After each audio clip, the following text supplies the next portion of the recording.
அலசல் நண்பர்களுக்கு வணக்கம். இந்த வீடியோவில் அலசல் மூலிகை வரிசையில் 297வது மூலிகையை நம்ம அலசிருக்கிறது எலியாமணக்கு மூலிகையை பற்றி இந்த வீடியோவில் நம்ம தெளிவாக அலச போகிறோம். அதுக்கு முன்னாடி நம்ம யூடியூப் அலசல் சேனலுக்கு இது வரைக்கும் நீங்கள் சப்ஸ்கிரைப் பண்ணாமல் இருந்தீங்கன்னா உடனே இந்த வீடியோவுக்கு கீழே இருக்கிற சிவப்புகளை சப்ஸ்கிரைப் பண்ண கிளிக் பண்ணி சப்ஸ்கிரைப் பண்ணிங்க. கூட பக்கத்தில் ஒரு பெல் சம்பளம் சேர்ந்து வரும், அதையும் சேர்த்து கிளிக் பண்ணி வச்சுக்கோங்க. நம்ம அலசல போகக்கூடிய ஒரு மூலிகை வீடியோகளையும் நீங்கள் தவறாமல் காண்பதற்கு உங்களுக்கு வசதியாக இருக்கும். இப்போ இந்த எலியாமணக்கு மூலிகையை பற்றி நம்ம அலசலாமா? இந்த எலியாமணக்கினுடைய அறிவியல் பெயர் மற்றும் குடும்பங்களை பற்றி வீடியோவில் கொடுத்துருக்கேன். இப்போ நீங்கள் பார்த்துக்கிட்டே இருக்கீங்க உங்கள் ரெஃபரன்ஸ்க்காக. இந்த எலியாமணக்கினுடைய வேறு பெயர்கள் என்ன அப்படின்னு பார்த்தோம்னா, எலியாமணக்கு, குருவிக்காய் செடி, குருவிக்காய், நீர்ப்பனை, பன்னி குழம்பன், தொரையச்செடி, தொரையம், உண்ணாமக்கடக்கொடி, உண்ணாமக்கடம், வள்ளியாமணக்கு, நிலாமணக்கு அப்படின்னு தமிழில் சில பெயர்கள் உண்டு. இதை சில பேர் புல்லாமணக்கு அப்படின்னு சொல்வதும் உண்டு. ஆனால் புல்லாமணக்கு என்பது வேறு வகை. அது புல்லையே ஆமணக்கு காய் போல இருக்கும், அது வேற. அதே மாதிரி கிரீப்பிங் செபாஸ்டியானியா, சங்கிஸ் ஃபன்கியூ, ட்ரேகியா சேமாலியா, செபஸ்டியானியா சேமாலியா அப்படின்னு ஆங்கிலத்திலையும் இதுக்கு சில பெயர்கள் இருக்கு. அடுத்து இதனுடைய வகைகளை பற்றி பார்க்கலாம். இதனுடைய குடும்ப வகை வேறாக இருந்தாலும் தமிழ்நாட்டை பொறுத்தவரை மொத்தம் 9 வகைகள் காணப்படுகின்றன. அவை 1 பெரிய ஆமணக்கு என்று சொல்லப்படக்கூடிய பேராமணக்கு, 2 சிற்றாமணக்கு, 3 படுகை ஆமணக்கு என்று சொல்லக்கூடிய வெள்ளை ஆமணக்கு, 4 ஆதாளை என்று சொல்லப்படக்கூடிய செவ்வாமணக்கு, 5 காட்டாமணக்கு, 6 செடியாமணக்கு என்று சொல்லப்படக்கூடிய மிளகாய்ப்பூடு செடி, 7 எலியாமணக்கு, இப்போ நம்ம பார்த்துட்டு இருக்க இந்த செடி. அடுத்து 8 புல்லாமணக்கு, அது புல் மாதிரி இருக்கும். அடுத்து 9வது மலையாமணக்கு. இப்படி 9 வகைகள் இந்த ஆமணக்கு செடியில் எனக்கு தெரிஞ்ச வரைக்கும் தமிழ்நாட்டில் இருக்கு. இதில் பேராமணக்கு மற்றும் மலையாமணக்கு மற்றும் சிற்றாமணக்கு இந்த 3மே ஒரே குடும்பத்தை சேர்ந்தது. அதே மாதிரி காட்டாமணக்கு என்பது தனி வகை. வெள்ளை மற்றும் செவ்வாமணக்கு 2மே ஒரு வகை. செடியாமணக்கு, எலியாமணக்கு, புல்லாமணக்கு இது 3மே தனித்தனி வகையை சேர்ந்தது. இருப்பினும் இவை அனைத்து தாவரங்களினுடைய காய் மற்றும் விதை அமைப்பு பொறுத்த வரைக்கும் ஒரே வடிவ ஒற்றுமை காணப்படுவதால இவை அனைத்தையுமே தமிழ்நாட்டில் ஆமணக்கு வகையிலேயே வச்சிருக்காங்க. அதே வகையில தான் வச்சு இதுவரைக்கும் வழங்கப்பட்டு வருகிறது. இந்த ஆமணக்கு வகைகளை பற்றி நம்ம ஏற்கனவே அலசல்ல வீடியோ நிறைய போட்டிருக்கோம். அதோட பதிவுகள் எல்லாமே மேலே ஐபட்டன்லையும் இந்த வீடியோட எண்ட் ஸ்க்ரீன்லையும் கொடுத்துருக்கேன். இது வரைக்கும் பார்க்காதவங்க போய் பாருங்க.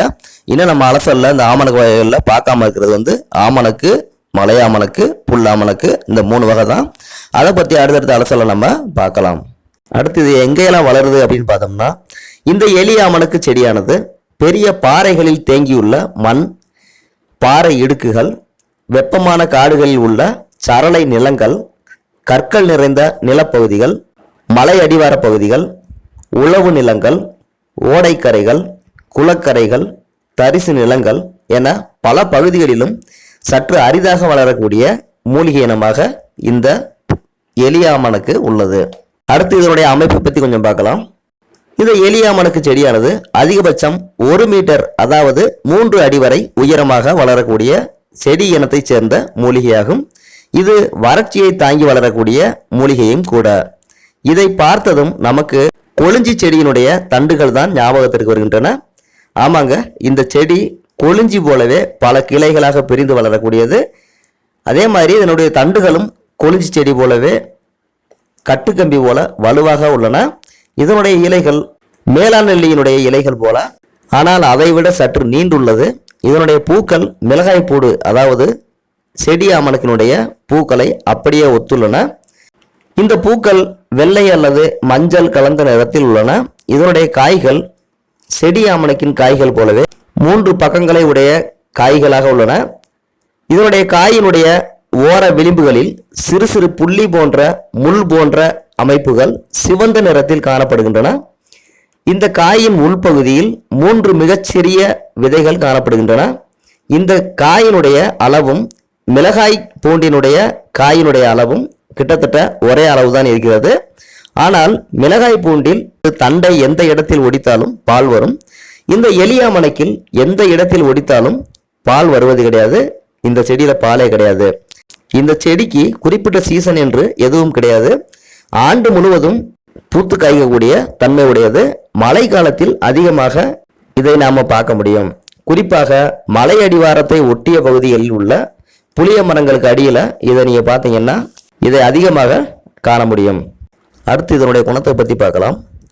இந்த எலியாமணக்கு செடியானது குழந்தைகளுக்கு ஏற்படக்கூடிய பல்வலி, பெரியவர்களுக்கு ஏற்படக்கூடிய உடல் பலக்குறைவு, தலை சுற்றல், மயக்கம், பிரசவத்திற்கு பிறகு பெண்களுக்கு ஏற்படக்கூடிய பிரச்சனைகள், மேக நோயால் ஏற்படக்கூடிய புண்கள், வயிற்றுப்போக்கு, குழந்தைகளுக்கு ஏற்படக்கூடிய குடல் புழு தொல்லை, தோல் அலர்ஜி, வயிற்றுக்கடுப்பு, மூலம், பெரும்பாடு, அதிகமான உதிரப்போக்கு, வெள்ளைப்படுதல், மூளையில் அடிபட்டு இரத்தம் கசிதல் போன்ற பல பிரச்சனைகளை சரி செய்யக்கூடிய அரிய மருந்தாக இது செயல்படுகிறது. மேலும் இது தீமை செய்யக்கூடிய வைரஸ் மற்றும் பாக்டீரியாக்களுக்கு எதிராக செயல்படக்கூடிய எதிர்ப்புத்தன்மை நிறைந்த மூலிகையாக இந்த எலியாமணக்கு இருக்கிறது. அடுத்ததனுடைய மருத்துவ பகுதி செல்லலாம். இந்த எலியாமணக்கின் இலையுடன் கூடிய தண்டுகளை கஷாயம் வைத்து வாய் ஒப்பளிக்க செய்து மீதம் உள்ள கஷாயத்தை தலைக்கு தேய்த்து ஊறவிட்டு குளிக்க வைத்தால் குழந்தைகளுக்கு ஏற்படக்கூடிய பல்வலி, தலைவலி, தலை சுற்றல் இது எல்லாமே சரியாகும். இதே கஷாயத்தை தண்ணீர் குறைவாக வைத்து சுண்ட காய்ச்சி வடிகட்டி இதனுடன் பசு வெண்ணெய் சேர்த்து குழப்பி சாப்பிட்டு வர உடல் உரமேறும், உடல் பலவீனம், தாது பலவீனம் இது எல்லாமே சரியாகும். அதே மாதிரி இதனுடைய இலைகளை காய்கறி அல்லது கறியுடன் சேர்த்து சமைத்து சாப்பிட்டு வர பெண்களுக்கு குழந்தை பேருக்கு பிறகு ஏற்படக்கூடிய சோர்வு, வலி மற்றும் மாதவிடாய் சம்பந்தமான பிரச்சனைகள் எல்லாமே சரியாகும்.